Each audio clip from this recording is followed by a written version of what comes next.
I am here with Marc Lipsitch. Marc, thanks for joining me. Thanks for having me. I enjoy your podcast and happy to be on it. Oh, nice. Well, I am a big fan of the Center for Communicable Disease Dynamics, which is a mouthful, which you run at Harvard. Before we jump into the topic at hand, can you summarize your scientific background? Sure. I was trained as an evolutionary biologist and mathematical biologist. I'm now an infectious disease epidemiologist and microbiologist. So I've moved sideways a little bit, but the common thread is that I'm very interested in understanding how, when we give people vaccines and antibiotics, how that affects the populations of infectious agents, and then how those changes in the infectious agents affect us and our health. And so I work on how that works, how we measure it, how we measure whether vaccines are doing their job, for example, how we track antibiotic resistance over time, and so forth. And then more recently, I've been involved in two other things. One is the response to the COVID pandemic on a bunch of different fronts, and the other is areas of research policy and research ethics around potentially risky experiments Hmm. um, and human challenge trials for COVID vaccines.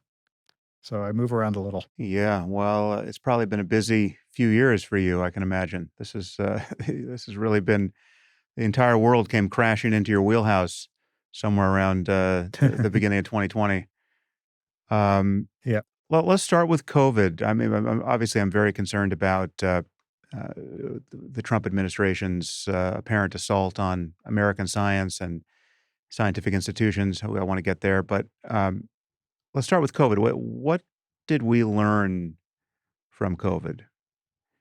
I guess what did we learn that we should have learned? What have we imperfectly learned, and what perhaps wrong lessons might we have learned at this point?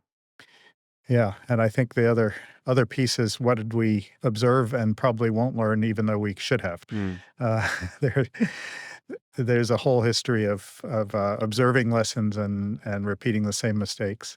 I think what we learned was a number of things, but one really big one is the importance of public trust and public solidarity in the response to an emergency like COVID. I think that the fact that different parts of the country and different people had very different levels of trust in what the government was telling them, and in the vaccines and before that, the interventions that were put in place to slow the spread, meant that it was much more divisive than it was in some other places, and that our response was worse. I think we also learned that our public health system needs an upgrade. It was designed in the 19th century at a very hyper-local level, with all the data and all the power really in the states and counties, and that makes it very hard to have a unified national response. And I think we also learned that, and this is one of those things that we sort of relearned, had been already noted a few decades ago, that policies need to be revisited on a regular basis with new information. The information is changing very fast in the middle of a pandemic, and the policies that seemed like a good idea uh, in the past may have lost their value, or we may have more new information that says they weren't actually valuable and we should stop them. Hmm. And I think an example of that might be a good example might be school closure, which looked like the right thing to do. I think it was the right thing to do in the absence of good information, but we learned pretty quickly that young children in particular were not very important uh, in transmission. We learned that those schools that stayed open managed to do so pretty safely. Um, and the policy was kind of stuck in place. And the U.S. was one of the places Hmm. that kept schools closed the longest, for not very good results, and for a lot of damage that did. Um, and that was pretty clear pretty early. But we, for various reasons, kept policies in place past their useful life. Hmm. how would you describe the unraveling of institutional trust and actual trustworthiness over the course of the pandemic? I mean, to what degree was the loss of trust warranted? I mean, it's, I think, everyone who's on the highly, contrarian, anti-establishment side at this point has a litany of abuses they can cite, real or imagined abuses, noble lies that were told, masks don't work and masks, don't grab all the PPE because desperately needed for first line responders, but also masks don't work. Try to square that logical contradiction. Um, how would you describe what happened and the challenge of communicating scientific uncertainty to a public in the middle of a global health emergency that the scope of which is you're still struggling to understand, and you're messaging into a highly polarized and fragmented information landscape? Yeah, well, I think we started from a position of uh, very low levels of trust in government among some people and some segments of society, and in public health, particularly. Public health has been underfunded for a long time in the United States, and particularly in the least advantaged parts of the country. And so we started from a rough position, and we also started from a level of enormous inequality. And we know that people who were more disadvantaged had worse COVID outcomes within the US. And so there was already grounds for polarization. Um, I do think that the early communication from the US government under the first Trump administration was very confusing, and uh, and that the promises that it would be over by Easter had no basis in any kind of science, and were nonetheless made Hmm. from the White House. On the other hand, indeed, as you said, there were comments made by people who were trying to induce the behaviors in the population that they thought would be more desirable, and they did come out with comments that were not scientifically valid, and that, of course, undermined trust when they changed, or when people, as you noted, figured out that it actually didn't make logical sense to say don't use all the PPE, which doesn't work in the first place. Um, so I think there's plenty of blame to go around, but that the system was in bad shape to begin with, and that's something to remember for the future, because the people will largely be different the next time, but the system is going to be very much whatever we make it, or at the moment, however we're breaking it, and seeing the the current threats uh, to good science and good public health is pretty worrisome as I think about the future. Hmm. Yeah, well, we'll get to fears of the future because I share them. What is the appropriate posture and just rhetorical algorithm to be running as a communicator of public health information in the midst of an epidemic like that, where uncertainty is real and the story is changing, and yet that you're getting, clipped into social media, and you've got 6 minutes on CNN, and it's an environment that's hostile to nuance. It's hostile to uncertainty on the part of the so-called experts. The very role of an expert is being undermined by perceived failures of expertise, and unfortunately, scientific uncertainty, while it is often the only sane thing to confess in the midst of a conversation about the science, when you're confessing it on the news, you're, at least to many people's ears, you're failing to uh, function in the political role that is also part of the communication of science during an emergency, right? So you're giving advice to the public, and when the story changes, or when the story is always a probabilistic one, like you think something may be benefit, but but you're not sure, and you're aware that the stories might change. How do you walk that tightrope in a way? How will you want to walk that tightrope next time? Because clearly during COVID, that just the communication burden and the failure to meet that burden was just unbearable at a certain point. I mean, we had a society that shattered over the perceived failure of expertise in the midst of this pandemic. It's so much so. I mean, the shattering is a little bit of a cartoon, but it's not too far from what's true. We had half of our society that was absolutely terrified of COVID and desperate to get vaccinated at the first opportunity. I mean, I waited in the dark at 4 in the morning to get, possible overflow vaccines in a ghetto in my city. Um, uh, and yet the other half of the country thought COVID was more or less a non-issue. It was the flu, but they were terrified to get vaccinated, right? And that division remained for in some sense, it still remains, right?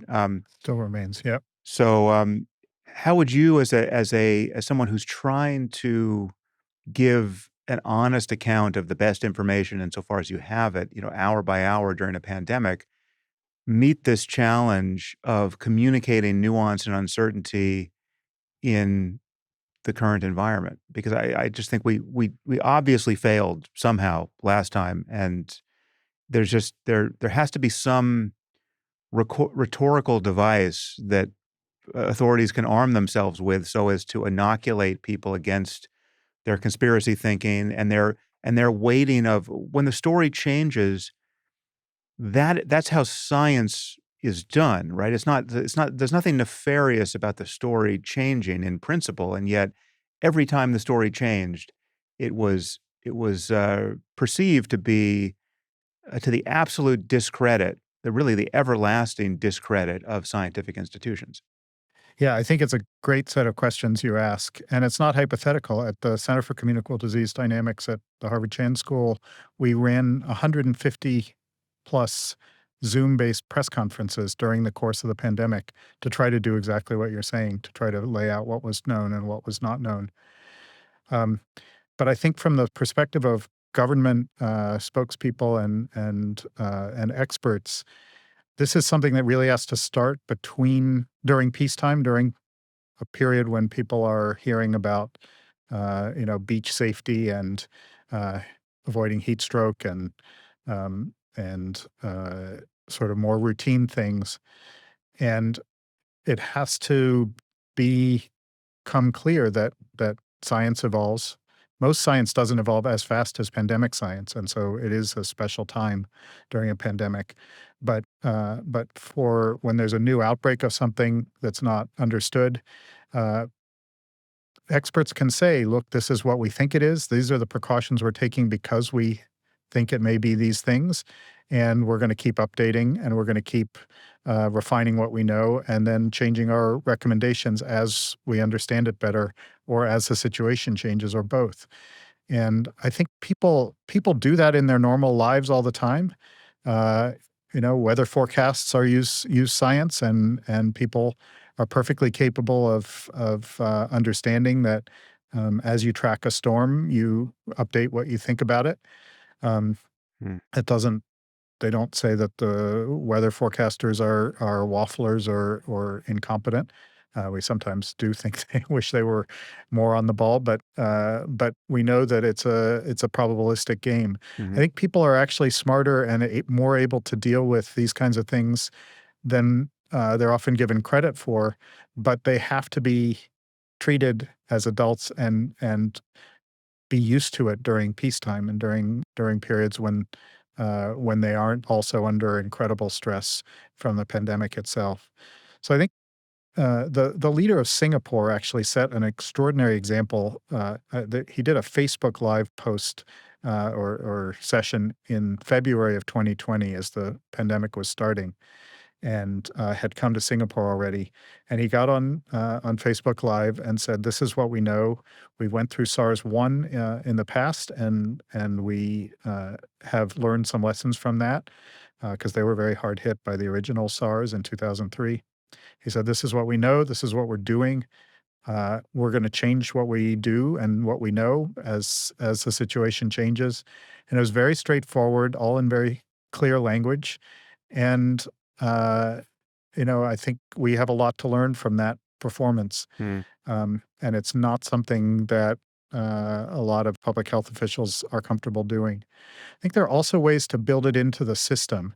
Up until the end of last month, I was part of setting up a new center within the CDC called the Center for Forecasting and Outbreak Analytics. And one of the things that we really tried to do there uh, when designing our public communications was to have a regular update. When there was when there was a crisis going on, we would set a regular pattern of updating what we said. Um, so that people would expect that and wouldn't think there was some kind of emergency if there was a new statement, because there was a new statement on some regular schedule. And also, it would be expected that those updates would come. And so if for some reason it didn't come, there would be a demand for it, and that would insulate against potentially political interference. Hmm. So I think there are ways to do that. That's something the UK really has pioneered in their public health communications and do very well.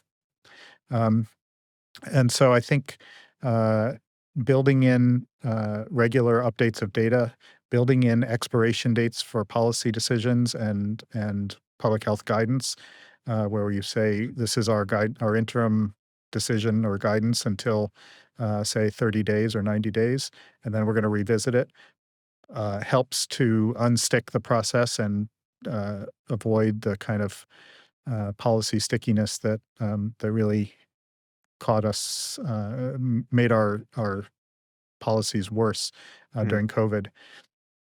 And that's an old lesson. There's a great book by Harvey Feinberg and Richard Neustadt on the swine flu affair, when we vaccinated millions of Americans against swine flu in 1976 uh, after 3 cases.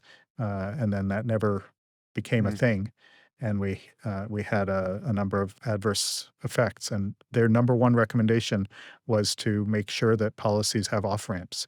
And that's an example of one of those lessons that we should have Hmm. already had in our back pocket, but we didn't quite.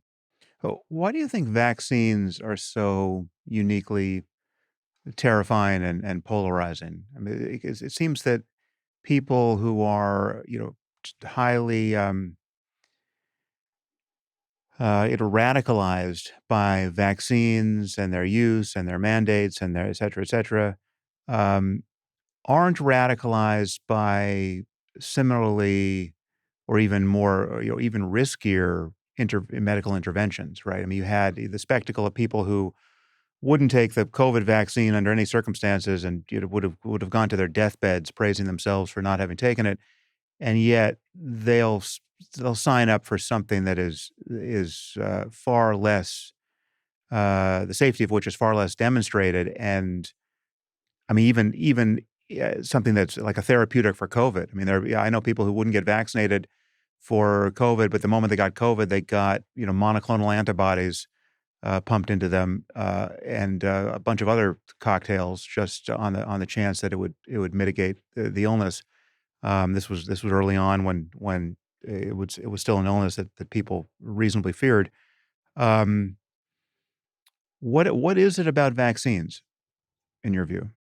Yeah, I think monoclonal antibodies are also quite safe, Yeah, but putting that aside but I mean, for tens of treating the millions of virus. people hadn't taken them Yeah, yeah, for COVID at this point. yeah. Yeah. So I think one part of the answer is that there is a sophisticated and widespread campaign to try to make people scared of vaccines, which has been led in the past by the man who's now our Secretary of Health and Human Services, and we shouldn't put that aside. Mhm. That some people have an interest in making radicalization about vaccines.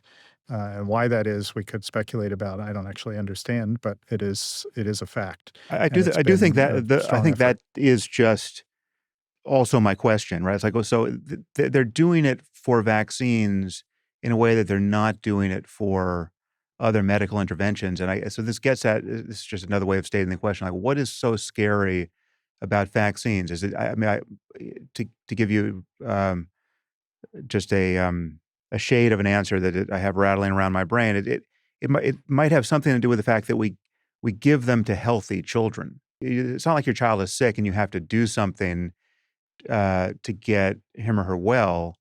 It's your child's healthy, and now you're sticking a needle into in many cases an infant who can't even understand what's happening. That's disturbing, and the idea that there's some risk of a bad effect, which is real, that's somehow intolerable, right? I think that's true, but and I think, yeah, I think that is part of the story. On the other hand, as you said, there are a lot of things that are much more dangerous in reality than vaccines are. Uh, and yes, I think as a matter of human psychology, it is more natural to people to intervene when there is an immediate problem, so an illness to treat, rather than to prevent. It's just part of human nature, as best Mhm, I understand human nature. But I also think we shouldn't discount the fact that people have chosen to make this a toxic issue, to use perhaps the wrong word, mm. a, an issue that is polarizing, and that where fear is being instilled for no good reason. I think the susceptibility to that fear might have something to do with what you said, Mhm.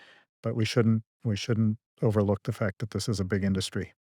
So, what should we believe about COVID and COVID vaccines at this point? I'll just maybe we can do this kind of rapid fire.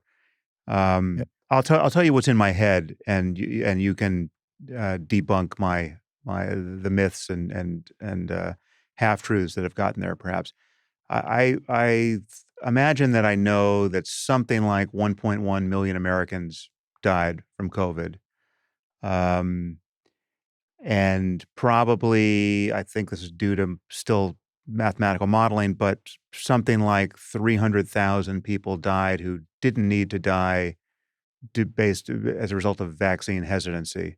Does that sound right to you? Yeah, I think the numbers are a little bigger on the number who died, but that's the right order of magnitude. Mhm. Is there any reason to be more concerned about the risks associated with mRNA vaccines as a class of vaccines than ordinary vaccines? And is there something riskier about COVID vaccines than the other vaccines that people routinely take? On COVID, no, I mean, it's a new virus, so we are learning about the safety, as hundreds of millions of people get it. But we've learned a lot because hundreds of millions, billions of people have now gotten these vaccines. Mm, mRNA is a new technology. It's understandable that people find it unfamiliar and are have questions about it. Um, but the data show that these mRNA vaccines against COVID are extremely safe.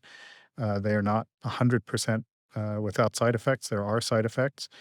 Those have been documented. Um, it's also clear that in the presence of COVID circulating SARS-CoV-2 or COVID virus, it is a good trade-off to take the risk of side effects for most people compared to the risk of that it protects you from getting COVID mm. and its complications. How do you think about the risks for specific groups like teenage boys? I mean, I think that was the the one cohort where it seemed like there was real signal of myocarditis risk looking like in that group, maybe it was a toss up as to whether or not they should get vaccinated, given the risks on both sides. I don't know what the current thinking is there, but it seemed like it was you were not completely irrational to think maybe my teenage son does not need the COVID vaccine given how benign the disease tends to be in kids that age and the elevated risk for boys for whatever reason. Yeah, I think that's not irrational, and I think people who make that decision or whose kids make that decision with them when they're teenagers are making an understandable decision. Um, we had our well, we have girls, but Hmm. we would have had our teenagers vaccinated had that been the thing, had that been who we had as children, because had we had boys, because the myocarditis, while real, was not very severe in most cases. It went away, and uh, the small risk of really severe COVID and long COVID, which there's growing evidence that vaccines help with as well, um, was enough, would have been enough in our minds. But I think people, that's part of treating people like adults, Hmm. uh, is that there are ways to reasonably disagree. And I don't begrudge anybody who makes the opposite decision of that for that group of people. Um, I think as you get to age groups or groups of people like pregnant women who are at very high risk or comparatively high risk of complications, that decision becomes harder to justify based on numbers and really a matter of being opposed to vaccination Hmm. more generally, and that I think is very hard to understand, but it's certainly something that some people a view that some people hold, and that needs to be discussed with them with their doctors and figured out. What about now? Now that the disease has evolved to be more benign, how do you view the risk reward of vaccination? I mean, so like so speaking personally, I told you that I was waiting in the dark at 4 in the morning hoping to get an early vaccine. Now for the last, I think, at least 2 years, I don't think I've been vaccinated because I've gotten COVID, more or less, on schedule once a year, and that, in my mind, has served as my vaccination for that year. Um, how preposterous is that, road to personal health? The value of vaccination as opposed to becoming infected to build immunity is that the risk of long COVID is not there. The risk of, although low, of severe illness is not there from the vaccine. And it is from COVID, even though the probabilities are low. So uh, it's an understandable decision. I think you could improve your odds a little bit of certainty of staying healthy by periodic COVID vaccination, but it is not the same kind of public health emergency that it was in years past, and so I think um, people will have different views, and that's certainly true in the numbers that the numbers of people getting vaccinated has gone down. Right.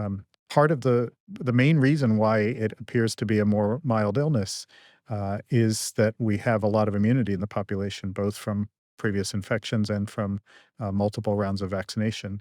So some of it is the evolution of the virus, but uh, Yeah. I, there aren't very many people around to test this hypothesis on. But my prediction would be that if you magically made the entire population susceptible again and removed their immunity, there would be a lot of severe COVID Hmm. Interesting. around. It's just that the combination of host immunity and a little bit of the evolutionary changes has combined to make it rarer that people get severe illness. So again, just taking my personal case, and people can draw whatever lesson, they can draw from it.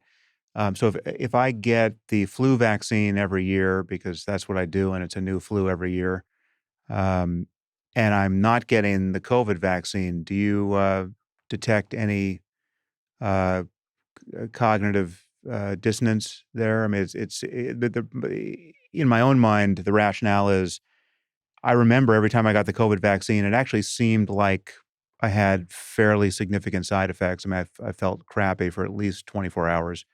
So it seemed like more of a vaccine than a flu vaccine, which I never perceive an effect from. And that's really just the source of my bias. If you were me, would you be getting a COVID vaccine every year and a flu vaccine every year? And that would be the rational way to have a sane approach to I this? think so. I mean, these are not uh, the same kinds of truly life and death decisions that they were when the vaccines first came out and when COVID was a bigger threat. So, I'm not going to spend a lot of time trying to convince you Yeah. one way or the other. Uh, but the COVID vaccines are also probably more effective than the flu vaccines on the whole. And um, so yeah, you pay a Yeah. bigger price and you get somewhat more protection. So, on balance, are we any better prepared for the next pandemic, or do you think we're worse off? Or